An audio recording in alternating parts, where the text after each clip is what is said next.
25-may so'nggi qo'ng'iroq kelayotir.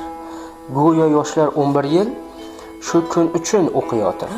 Yigit u qiz raqs qilsa yarim yalang'och, ruxsat berar ustoz ham fayz kirsin deb bayramimizga tungi kulib ochilgandek go'yo bugun maktabimizga. Sarflamay kelajakka zo'r qilarmiz to'ylarimizni. Tag'in qo'rqib Xitoydan olib qo'yar deb uylarimizni. Xitoy emas, ilmsizlik xavfdir bu narsa aniq. Birlasholmay qaytmasaydik Isrdagi paytlarimizga, u xatolar qaytayotgandek yoshlar bilan maktabimizga. Deysiz bo'lsin bolangda iymon, yaxshi gapdan aytarsiz. Lek yurt asrashni farz degan masjidlardan to'sarsiz.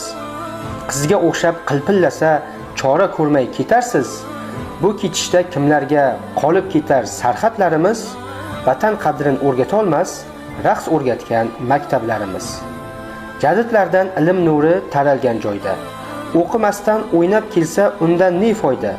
Qani ayting tepadagi siyosiy boylar qondira olmas ta'lim degan talabimizni, nazoratda qattiq ushlang yurt tayanchi maktabimizni.